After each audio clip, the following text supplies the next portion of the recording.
Talkshow hari ini. Live di radio dan Instagram. Listener, gue Ivan 17. Stay tune terus di radio 104,3 FM Jambi.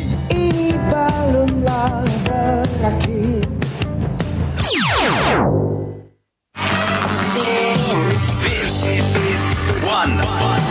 This is 104.3 di radio.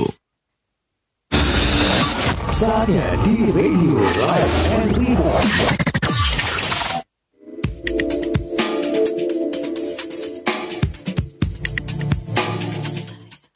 Balik lagi bersama Andra di sini. Wow, kali ini Andra hadir lagi sesuai dengan janji tadi yang mana kita udah informasikan ke kamu ya di listeners ya. Kalau di siang ini di programnya The Afternoon kita ngobrol-ngobrol santai. Di programnya talk show yang kali ini kita undang narasumber kita langsung ini dari Universitas Terbuka ya. Universitas Terbuka kita tahu sekarang ini memang wah pokoknya ngetren banget di masa pandemi COVID-19 ini.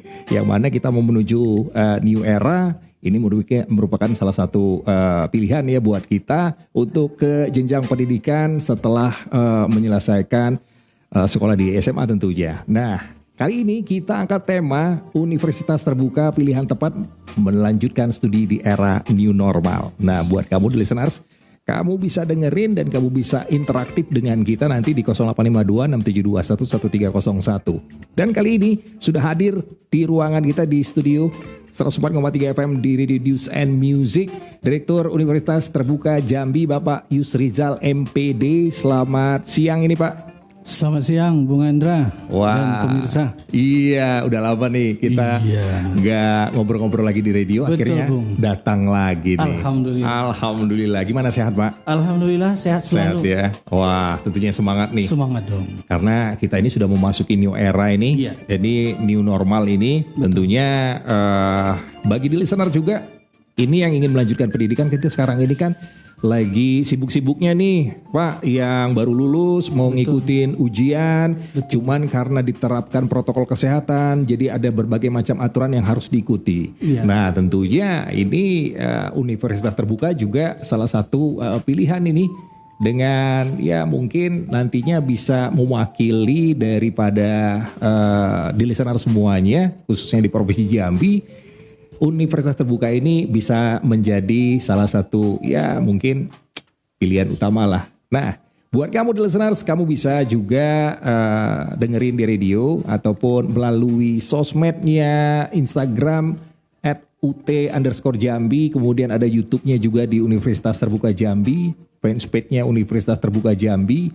Kemudian Facebook-nya Universitas Terbuka Jambi atau UPBJJUT Jambi. Ya, ini kita ngobrol-ngobrol kurang lebih 1 jam ke depan. Nah, ini dia nih karena era physical distancing ini dan lain-lain. Jadi kuliah ini Pak, jadi sekarang ini sistemnya daring atau online ya Pak ya.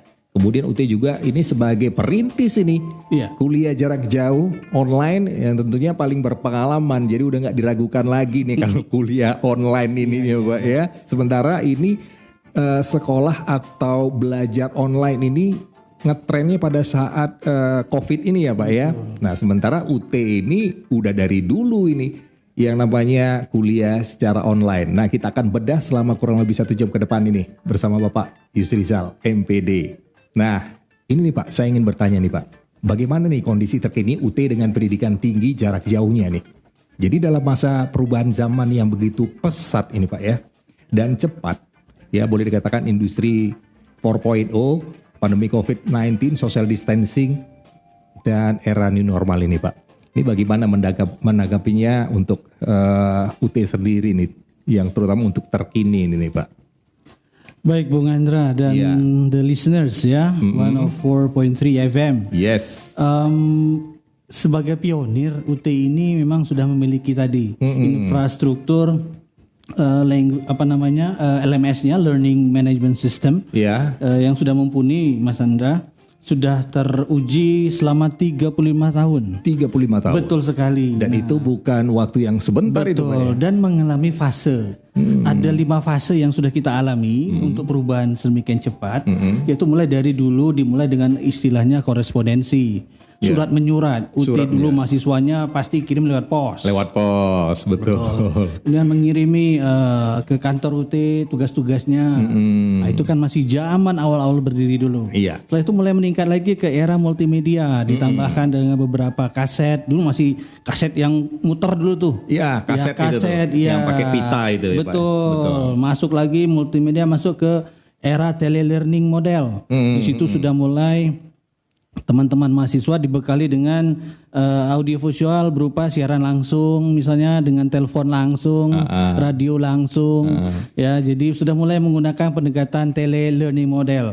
Setelah itu mulai berkembang lagi, masuk lagi ke flexible learning model. Nah, ini lebih masuk ke unsur komputerisasinya. Di situ sudah mulai ada bahan ajar berbasis digital, bahan ajar berbasis komputer. Ya. Ternyata itu tidak cukup. Sekarang ini kita sudah dituntut ke era sekarang ini intelligent flexible learning model. Jadi bagaimana bahan ajar itu bisa berkreasi sendiri, bisa menghasilkan output sendiri. Jadi dia berintelijensi, punya kemampuan untuk mengolah sendiri. Misalnya sudah mulai masuk ke penilaian, masuk kepada assessment kepada mahasiswa dan seterusnya. Artinya UT ini tidak mendadak online. Oh, jadi ya begitu istilahnya, tidak mendadak online. Tidak mendadak online yang seperti biasa orang itu ya, dia kena COVID ini terpaksa semuanya online. Iya, betul. Kalau UT mah enggak. Sudah kondisikan sudah bahwa memang kita dari awal seperti itu. Betul. Jadi LMS kita memang tidak dipaksakan. Bukan berarti kadang SDM-nya tidak mengerti apa itu PJJ, ya mungkin sarana juga minim, apalagi pengendalian risiko pada saat pandeminya ini. Nah, untuk maaf saya potong, untuk prasarana sendiri itu UT pasti sudah punya semua, jadi tidak ada hambatan. Betul, ya, karena UT sifatnya kan networking, jaringannya luas, bukan saja di Indonesia, tapi hampir di seluruh, ada juga perwakilan di beberapa negara di luar negeri. Jadi memang networkingnya sudah terjaga. Betul. Jadi tidak ada masalah sama sekali. Tidak ada masalah. Justru kita anggap bahwa ini menjadi disguise, semacam blessing disguise gitu.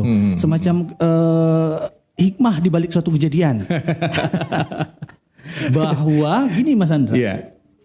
Dengan adanya COVID, di social distancing ini, primadonanya ke arah PJJ gitu loh. Iya. Iya, jadi yang dulunya pendidikan jarak jauh dianggap sebelah mata, dipandang sebelah mata, sekarang jadi utama. Jadi utama malah. Satu-satunya yang bisa dilakukan dalam masa pandemi ini yaitu pendidikan jarak jauh. Jarak jauh itu. Betul, karena diutamakan juga physical distancing itu. Betul, ya Pak ya. Iya. Betul sekali. Bagaimana menjaga agar tidak terjadi kontak. Iya. Gitu. Nah, itu loh di listeners. Ini baru di awal aja kita ngobrol ini udah asik banget. Jadi bisa membuka pikiran kita untuk yang namanya memilih universitas.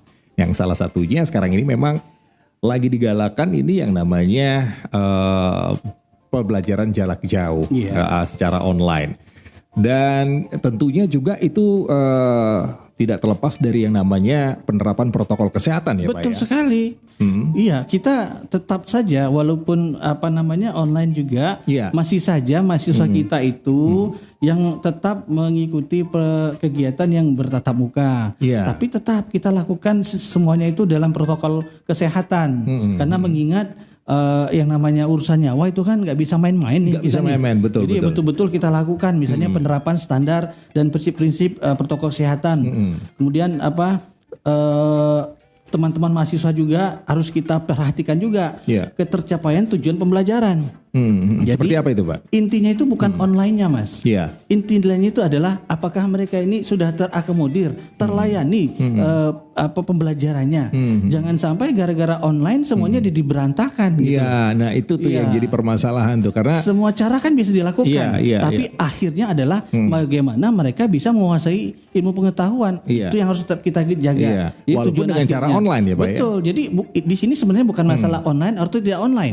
Tapi masalahnya apakah yang kita sampaikan itu masuk ke mahasiswa. Betul. Sehingga mahasiswa tidak terberatkan. Betul. Berikutnya ini loh terakomodasi semua skema layanan, dan juga tergantung dengan kondisi domisili. Ada sih yang tidak punya akses internet. Iya, itu salah satu permasalahan itu tuh. Ada yang mungkin ada tapi kembang kempis sinyalnya gitu. Nah itu juga harus kita akomodir. Kita lakukan berbagai macam cara. Salah satunya kita buat misalnya pengelompokan melalui grup-grup WAG. Kita buat mereka mengelompok berdasarkan klaster Pokjar, sehingga tetap mereka akan terayomi gitu. Betul. Urusin gitu. Dan itu sudah berjalan dan tidak ada masalah. Tidak ada masalah. Justru makin memperkuat kita. Betul. Setidaknya sudah mulai ada daerah-daerah yang mulai terisolir itu bisa terjangkau sama kita. Iya gitu. Nah, itu dia. Misalnya kalau di Jambi ini ada di daerah Batang Asai.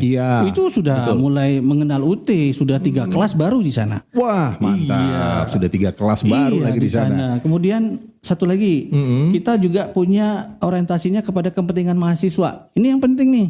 Nah, iya betul. Ya harus, kenapa? Karena mahasiswa kan di sini perlu memang diperhatikan sebagai klien kita. Iya. Ini kalau kita punya ilmu services ya, jasa gitu, bahwa yang namanya mahasiswa itu tetap kita akan utamakan. Betul. Iya. Dan tidak lupa juga, walaupun demikian, kita menjaga marwah dan kewibawaan akademik. Nah ini penting. Jadi jangan sampai gara-gara online kaidah kemoralan akademiknya tidak terjaga. Betul, dikesampingkan betul. Gitu ya. Jadi no excuse tuh. Kita melarang plagiarism. Kita tetap melarang mahasiswa melakukan contek-mencontek. Kita melarang mahasiswa melakukan pemalsuan tugas. Walaupun secara online gitu. Iya, tetap terjaga. Karakter kita juga dalam melakukan pemeriksaan tugas juga kita bekali dengan prinsip-prinsip sama seperti ini, menjunjung tinggi marwah dan kewibawaan akademik. Wah, cakep banget. Berarti itu memang baik sekali. Jadi memang kualitas juga salah satunya itu akan terbukti dari situ ya Pak ya. Betul sekali. Nah untuk pengendaliannya sendiri nih, untuk kontrolnya dalam manajemen dari UT sendiri ini, apalagi di tengah pandemi ini kan Pak. Jadi mungkin agak sedikit ada perbedaan nggak dengan yang sebelumnya ini Pak? Oh iya. Mungkin ya kalau dengan COVID ini agak dibatasi karena physical distancing itu tadi untuk tatap muka atau bagaimana? Atau tetap sama aja tapi dirubah pola ininya, mungkin bisa dijelaskan Pak? Secara umum karena UT sudah lama untuk distance ini ya, distance karena kita kan online distance gitu ya. Jadi jarak jauhnya kita sudah. Hanya saja di sini kita masukkan kepada unsur-unsur fisikalnya. Jadi unsur-unsur protokol kesehatannya. Jadi betul. Kita mencegah untuk melibatkan banyak orang dalam satu tempat. Betul. Itu dia yang paling penting. Jadi jangan sampai ada kerumunan seperti itu ya. Nanti akan timbul klaster UT. Nah itu nggak bisa. Benar banget. Iya itu jadi kita menghindari itu. Iya betul banget. Apalagi ini mau masuk yang namanya era new normal ini nih Pak ya. Jadi memang harus itu diutamakan sekali yang namanya physical distancing itu tadi. Betul. Dan kita lanjut lagi nih Pak. Ini pertanyaan yang gak kalah menariknya ini di kesempatan siang ini nih. Di listeners, bagi kamu juga yang ingin berinteraktif boleh langsung di hotline kita di 0852 6721 1301. Pak, apa sih inovasi yang dilakukan UT pasca pandemi COVID-19 ini? Tentunya pastinya ada nih inovasi-inovasi yang dilakukan oleh UT ini. Mungkin boleh dikatakan jurus jitu kali ini ya. Iya. Ya, hampir seluruh mungkin perguruan tinggi di dunia ini bahkan itu akan melakukan sesuatu dan lain hal lah buat mengatasi ini. Nah, UT juga punya semacam terobosan-terobosan, di antaranya yang mengganti program-program tatap muka menjadi program yang sinkronis ya. Dia tuh sebenarnya tatap muka juga, tapi melalui media. Namanya tutorial webinar. Itu namanya. Jadi kita kerjasama sama Microsoft. Microsoft Teams namanya. Nah, jadi kalau orang menggunakan Zoom, kalau kita menggunakan Microsoft Teams. Jadi itu semacam aplikasi kayak Zoom juga, tapi lebih aman. Oh, lebih aman ya? Lebih aman karena berdasarkan data mahasiswa UT saja. Oh, seperti itu ya. Tidak mendaftarkan, tidak didaftar. Jadi secara otomatis jika dia mahasiswa UT, maka dia mendapatkan fasilitas Microsoft Teams itu. Microsoft Teams itu ya secara otomatis Iya, secara otomatis. Dan itu beberapa intensitas pertemuannya kita kurangi karena sifatnya ada juga yang mereka konsultasi individu kepada masing-masing tutor-tutornya. Oh, tutor-tutornya. Ya, begitu. Jadi dan juga itu melalui Microsoft itu tadi juga ya. melalui Microsoft Teams itu sendiri. Jadi dan itu tidak dibatasi dan tidak bayar, itu gratis semuanya. Gratis ya. Ya, kalau pihak luar dia akan bayar ke Microsoft. Betul kalau UT sekali. mah gratis. UT gratis. Iya, karena UT gitu loh. Betul sekali. Asal dia sudah terdaftar sebagai mahasiswa di UT ya, Pak Betul ya? sekali. Kemudian ada beberapa kegiatan praktek-praktek, praktikum. Itu kita masukkan menjadi bimbingan online. Jadi semuanya kegiatan itu kita kolaborasikan dengan kegiatan yang bermodus web juga. Iya. Secara virtual. Ya dengan menggunakan misalnya kita punya UT TV. Jadi semacam YouTube TV-nya ada. Oh, ada. Kita punya Dry Lab juga. Jadi kegiatan praktikum semuanya dikemas dalam bentuk video, dalam dokumenter itu diperhatikan kemudian dianalisis dan diobservasi sama mahasiswa. Kita juga punya GPO, Guru Pintar Online. Nah, Guru Pintar Online ini semacam kelas problem solvingnya, di mana ada problema yang dihadapi guru-guru itu diselesaikan semuanya ada di Guru Pintar Online dan semuanya sekali lagi Mas gratis semuanya fasilitas-fasilitas ini. Dan juga kita punya ruang baca virtual, jurnal-jurnal online. Jadi buku-buku UT itu sekarang terbuka, bisa dibaca. Bisa dibaca oleh siapapun. Iya, oleh siapapun. Karena itu salah satu juga program kita peduli penanganan COVID ini dari UT sendiri. Betul. Jadi kita memberikan kesempatan bagi teman-teman mahasiswa di perguruan tinggi lain yang ingin mendapatkan atau memperoleh bahan-bahan bacaan itu bisa masuk ke RBV. Oh, bisa. begitu. Kita buka kok jurnal-jurnal juga kita buka. Iya. Bahkan sudah banyak ini yang memanfaatkannya. Karena mereka kalau ke perpus kan mereka harus meninggalkan rumah. Iya, betul. Harus khawatir terkontaminasi sama virus. Iya, betul. Dan Iya. ini merupakan mungkin saingan dari perpustakaan ini jadi. Tapi yang namanya kalau untuk pendidikan sih sah-sah aja ya Pak ya. Untuk menambah ilmu ya seperti ini yang dilakukan oleh UT ini boleh dikatakan ini terobosan yang sangat baik sekali. Ada lagi. Apa itu Pak? Semua itu kan butuh kuota. Ya, iya jelas itu Pak. Mahasiswa UT kita barengi dengan kuota gratis. Dengan kuota gratis. Betul. Waduh, udah enak ya, semuanya enak diberikan kuota. Dan kuota itu dibatasin Pak? Atau memang ada ini standarnya? Iya, kalau selama dia jadi mahasiswa UT dengan mengakses WiFi ID, itu mereka bisa akses internet sepuasnya. Sepuasnya? Iya. Waduh. Kemudian kita banget. juga kerjasama dengan provider seperti Telkom, Indosat itu memberikan paket pendidikan yang berbasis Microsoft Teams. Oh seperti itu. Itu gratis 30 giga. Iya. Wah, mantap banget kalau gitu tuh. Wah. Jadi nggak usah diragukan lagi ya. Betul sekali. Ya asal ya disisihkan lah untuk memberi perangkat device-nya yang smartphone yang lebih canggih lah. Yang lebih menunjang ya Pak. Ya gitu. Seperti itu aja paling. Iya betul sekali. Kalau yang lainnya aman. Aman ya. Sudah kita barengi dengan pemberian itu. Betul sekali. Iya. Makin menarik aja pembicaraan kita ini. Dan salah satunya juga ini nih pertanyaan yang gak kalah menariknya ini yang saya ingin tanyakan juga. UT itu apa dan apa bedanya sih Pak dengan kampus-kampus lain? Ya pasti ada perbedaannya Pak ya dengan kampus-kampus lain ya. Salah satunya juga ya ini nih sistem pembelajarannya ini yang jarak jauh ini. Mungkin ada lagi yang lebih lagi membedakan UT ini dengan kampus-kampus lain. Tahan yuk Pak, jangan dijawab. Kita kembali lagi setelah yang satu ini.